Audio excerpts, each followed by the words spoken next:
그리고 이 전투에서 최고의 활약을 펼친 필리포스 2세의 어린 아들, 그의 이름은 바로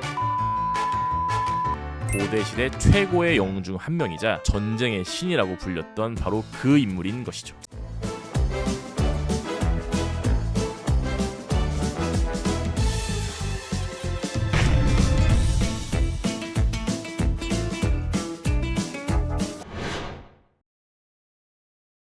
쉽지만 깊이 있게 방앗간 세계사의 춘닥터입니다. 그리스 로마 신화와 위대한 철학자 소크라테스, 그리고 영화 300으로 유명한 지옥의 전사 스파르타, 우리에게 꽤나 익숙한 이름들이죠. 그리고 우리는 이것을 고대 그리스 문명이라고 부릅니다. 유럽과 서양의 뿌리라고 알려져 있는 이 고대 그리스 문명은 과연 어떻게 최후를 맞이하게 되었을까요? 그리고 이렇게 그리스 문명의 숨통을 끄는 새로운 영웅은 과연 어떤 인물이었을까요? 전쟁의 신이라고 불렸던 알렉산더 대왕의 첫 번째 전투 이야기, 지금부터 시작합니다. 때는 기원전 479년, 무려 2500년 전의 이야기입니다. 당시 세계 최강이자 최고의 대제국이었던 페르시아는 그리스 도시국가 연합에 패배하게 되는데요. 만세! 우리 그리스는 처음으로 단결하여 세계 최강의 제국을 물리쳤다! 이제 대세는 페르시아 해군을 살라미스에서 물리친 아테네가 된 것 같다! 에이, 그건 아니지! 페르시아의 마지막 숨통을 끄는 건 육군 최강 스파르타라고! 사실 당시 승리의 주역을 가만히 살펴보게 되면 해군에서는 아테네, 그리고 육군에서는 스파르타였습니다. 그런데 문제는 이 두 나라를 중심으로 그리스 도시국가들이 다시 대립을 하기 시작했다는 것이에요. 이번 전쟁을 통해 잔머리만 굴릴 줄 알았던 아테네가 너무 성장한 것 같은데, 원래 전통적으로 최강의 군사력을 자랑하는 나라는 바로 우리 스파르타란 말이다. 아테네 녀석들 꼴도 보기 싫군. 이렇게 스파르타는 페르시아 전쟁으로 가장 큰 이득을 본 아테네를 점점 경계하기 시작합니다. 결국 고대 그리스 문명을 대표했던 이 두 개의 도시국가는 서로 등을 돌린 채 점점 갈라지기 시작하게 되는 것이죠. 우리 스파르타는 이제 전쟁도 끝났겠다. 더 이상 그리스 연합에 가담하지 않겠소. 원래 우리의 자리였던 펠로폰네소스 반도로 돌아가 마음이 통하는 나라들끼리 뭉칠 것이요. 알아서들 하시게나. 우리 아테네도 남아있는 그리스 연합을 추스르고 새로운 동맹 체계를 만들 것이요. 자, 이렇게 해서 아테네를 중심으로는 델로스 동맹이, 그리고 스파르타를 주축으로는 펠로폰네소스 동맹이 만들어지게 되는 것입니다. 그리고 역시나 얼마 지나지 않아서 이 양쪽 동맹은 서로에 대한 갈등을 점점 키워나가게 되는 것이죠. 더 이상 참을 수 없다. 아테네 너희들 더 까불면 전쟁이다. 무식하게 힘만 쓸 줄 아는 스파르타 녀석들 어디 한번 덤벼보시지. 이렇게 해서 무려 27년이라는 긴 기간 동안 그리스는 아테네와 스파르타를 중심으로 대규모 내전을 치르게 됩니다. 그리고 이 전쟁을 역사가들은 펠로폰네소스 전쟁이라고 부르게 되는 것이죠. 자, 내전하면 떠오르게 되는 우리나라의 전쟁이 하나 있는데요. 바로 6.25 전쟁이죠. 3년 동안 지속되었던 이 참혹한 전쟁으로 우리나라 민족들도 많이 죽었고 나라는 잿더미가 되었었습니다. 그만큼 사실 이 동족 간에 싸우는 이 내전이라는 전쟁은 굉장히 잔인하고 또 소모적인 경우가 많았어요. 펠로폰네소스 전쟁 역시 예외는 아니었습니다. 27년이라는 기나긴 전쟁 끝에 스파르타가 결국은 승리를 하게 되었지만 그것은 결국 상처뿐인 영광이었던 것이죠. 찬란하게 빛났었던 이 고대 그리스 문명은 펠로폰네소스 전쟁 이후 각 도시국가들이 점점 소모적인 전쟁을 지속하게 되면서 몰락의 길을 걷게 되는 것입니다.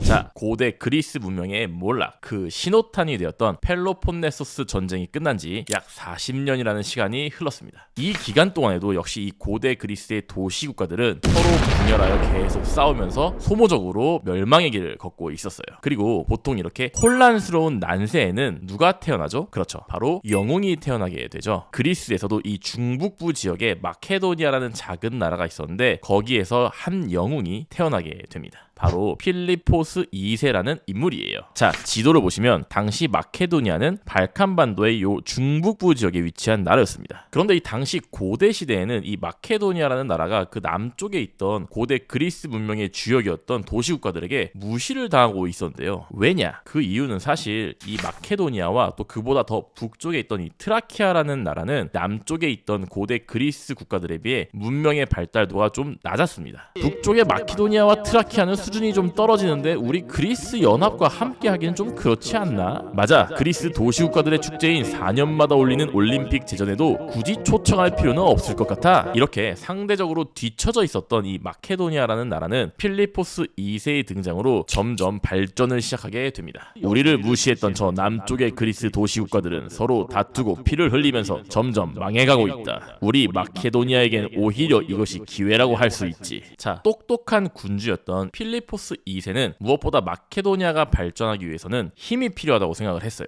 그리고 그 힘은 당연히 군대에서 나오는 거겠죠. 그렇기 때문에 필리포스 2세는 당시 상대적으로 굉장히 오합지졸이었던 이 마케도니아의 군사 시스템을 개혁하기 시작합니다. 나는 어린 시절 그리스 도시국가 테베의 막강한 군사력을 직접 눈으로 보았다. 우리는 그것보다 더 강력한 군대를 만들 것이다. 사실 이 필리포스 2세는 젊은 시절에 그리스 도시국가들 중에 강대국인 테베로 인질로 갔던 적이 있었어요. 당시 이 테베는 에파미논다스라는 장군이 뛰어난 능력으로 테베의 군사를 강력하게 지휘하고 있었던 때였어요. 머리가 명석했던 필리포스 2세는 이것을 놓치지 않고 테베의 군사 시스템과 또 에파미논다스의 뛰어난 전술을 모두 머릿속에 담아오게 됩니다. 우리는 그리스 도시국가의 중무장 보병들보다 더 강력한 형태를 갖출 것이다. 사실 당시 고대 그리스는 머리부터 발끝까지 무거운 갑옷으로 무장하는 중무장 보병의 형태가 대세였어요. 특히나 이들은 전신을 중무장한 채 긴 창과 그리고 큰 방패를 들고 서로 밀집해서 대응을 이루는 소위 팔랑크스 전법으로 굉장히 힘을 발휘하던 시절이었습니다. 하지만 똑똑한 우리의 필리포스 2세는 마케도니아의 중무장 보병은 이거보다 더 강력하게 만들게 되는데요. 우리는 기존에 쓰던 창보다 더욱더 길고 강력한 다리사라는 창을 사용하겠다. 길어지면 비거리가 늘어나는 만큼 공격력은 더욱 강해질 수밖에 없지. 하지만 대신 창이 더 크고 무거워지는 만큼 우리 중무장 보병의 속도는 더 느려질 것이다. 그러니 이러한 느려진 속도를 보강하기 위해 발빠른 기병을 더욱 활용해보자.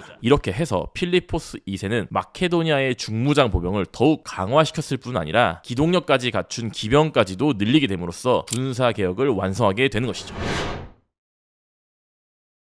자, 이렇게 군사개혁을 완성한 필리포스 2세는 이제 무엇을 했을까요? 그렇죠, 강해진 군대를 데리고 나가서 싸워야겠죠. 바로 강력한 군대를 바탕으로 한 필리포스 2세의 영토 확장이 시작됩니다. 사실 마케도니아는 당시에 이 강력한 군사력뿐 아니라 지휘관이었던 필리포스 2세 자체가 굉장히 뛰어나고 전략에 능한 리더였거든요. 이렇게 되면 사실 싸워서 지는 게 더 이상한 일이 되겠죠. 그렇게 마케도니아 왕국은 주변 국가들과의 싸움에서 연전연승을 하게 됩니다. 지도를 보시면 먼저 여기가 그리스 발칸반도고요. 그리고 이 발칸반도의 중부에 위치하고 있는 나라가 바로 필리포스 2세의 초기 마케도니아 왕국입니다. 사실 필리포스 2세 이전에 마케도니아 왕국은 주변 국가들로부터 괴롭힘을 당하고 힘이 약한 그런 작은 나라였어요. 하지만 뛰어난 군주였던 이 필리포스 2세는 먼저 서북 쪽에 위치한 당시 야만족이라 불리우던 마케도니아의 영혼의 라이벌 일리리아와 전투에서 승리를 하면서 그들을 밀어내는데 성공합니다. 툭하면 우리를 괴롭히던 일리리아를 드디어 혼내줬군. 이제 우리는 동쪽으로 눈을 돌려보자. 자, 마케도니아 동북 쪽에는 트라키아라는 나라가 있는데요. 필리포스 2세는 차근차근 트라키아 지방도 정복해 나가기 시작하죠. 자, 특히 트라키아는 광산이 많은 지역이었거든요. 광산에서는 당연히 광물이 많이 나오겠죠.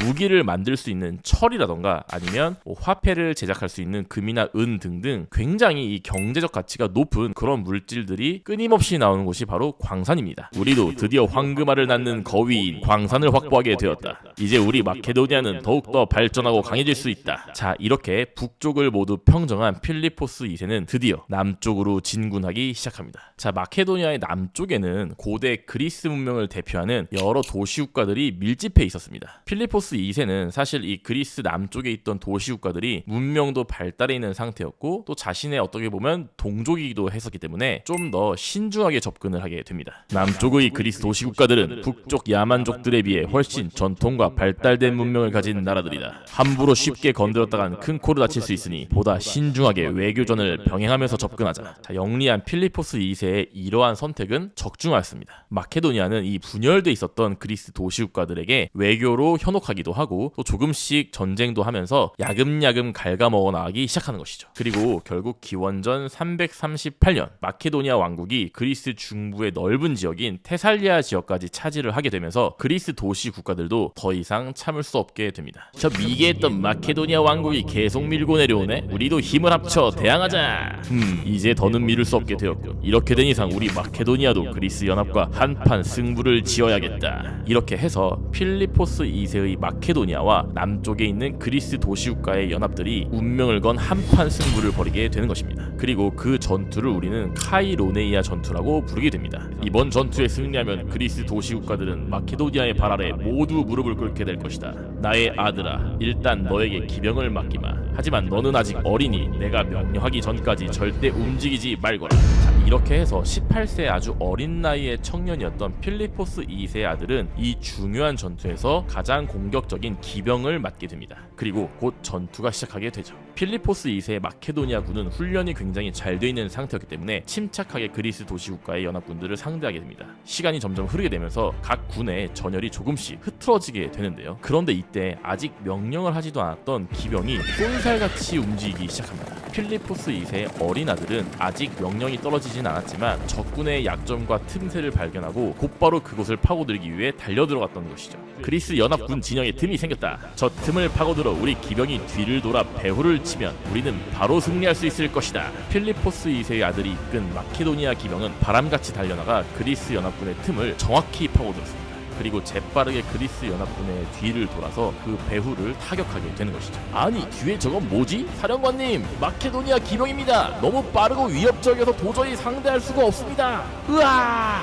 갑작스럽게 나타난 마케도니아 기병의 등장에 그리스 연합군은 뒤를 노출하게 되고 속절없이 무너지기 시작합니다. 전투는 마케도니아의 대승으로 끝나게 되었고 필리포스 2세는 드디어 그리스 남부 지역까지 자신의 손 안에 쥐게 되면서 고대 그리스 문명은 사실상 멸망하게 되는 것이죠. 그리고 이 전투에서 최고의 활약을 펼친 필리포스 2세의 어린 아들, 그의 이름은 바로 알렉산드로스 3세. 우리에게는 알렉산더 대왕이라고 알려진 고대 시대 최고의 영웅 중 한 명이자 전쟁의 신이라고 불렸던 바로 그 인물인 것이죠. 자, 다음 시간에는 본격적으로 이 알렉산더 대왕의 이야기를 시작할 텐데요. 영상이 재밌거나 유익하셨다면 구독과 좋아요 잊지 말아주시고 다음 편에서 또 설레는 마음으로 만나도록 하겠습니다. 안녕.